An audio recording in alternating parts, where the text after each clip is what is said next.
Good morning, everyone, and welcome to another Toolbox Tuesday. If this is the first time you're joining me, my name is Shannon Donohoe-Simpson. What if the bravest thing that you could ever do was to allow yourself to feel joy? Not control it, not predict it, just feel it.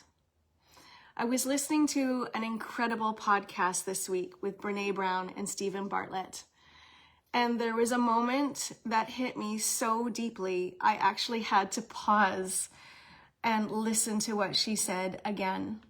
And this is what Brené Brown says. She says, the most vulnerable human emotion is joy.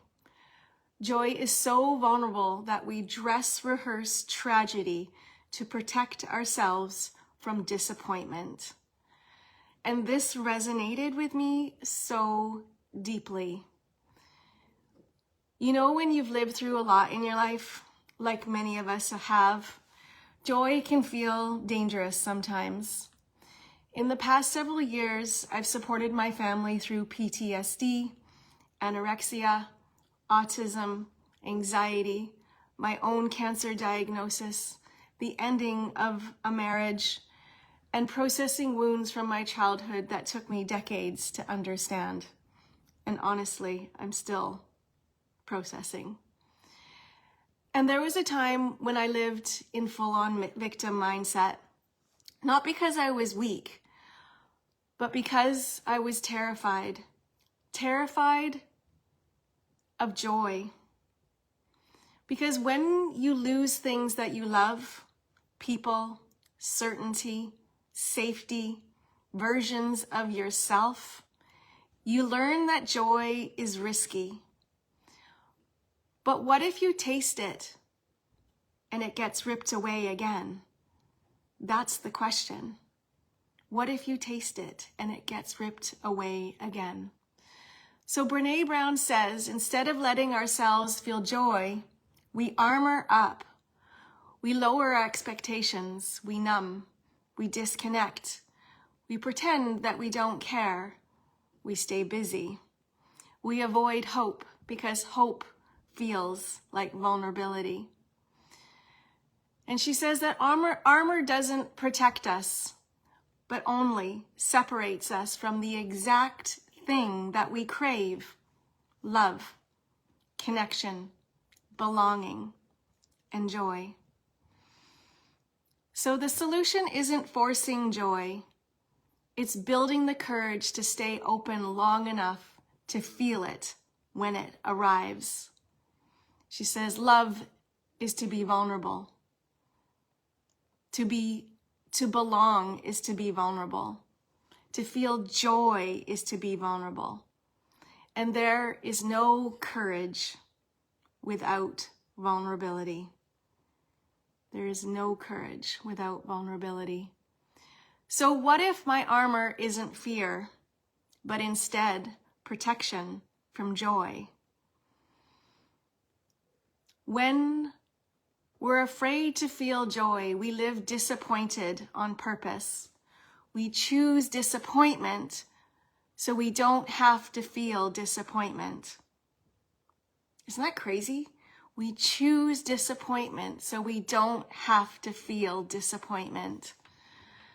But joy, true wholehearted joy, is what makes life feel alive. And it's worth the risk. And this makes so much sense to me now. It's not by mistake that I call myself the joy bringer, because I'm done hiding.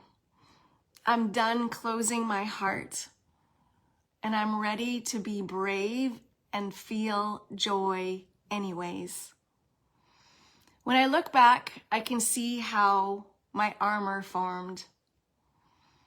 There were years when I lived in crisis mode, supporting my kids, sitting in oncology rooms, navigating autism, advocating, worrying, and surviving. Years where I was so terrified of losing joy that I convinced myself that I didn't need it. And that armor kept me functioning. It helped me survive some real storms. But now, now it no longer fits who I'm becoming. I don't want to be protected from joy anymore. I want to feel it. I want to live it. I want to trust myself with it. And I want to believe that joy isn't a setup for heartbreak. It's an invitation to courage.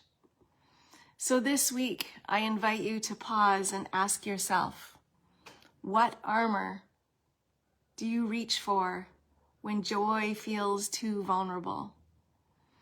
And what would it look like to put it down even for one moment? I'm so excited about the joy revolution. There is amazing things coming. So if this episode resonates with you, thanks for joining me, Kim.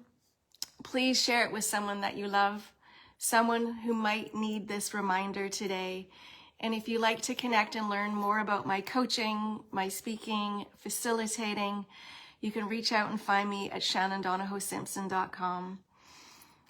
Feel the joy, be brave, love yourself. Amazing things are coming in 2025, 2026, and 2027. Love to you all. Have a beautiful day.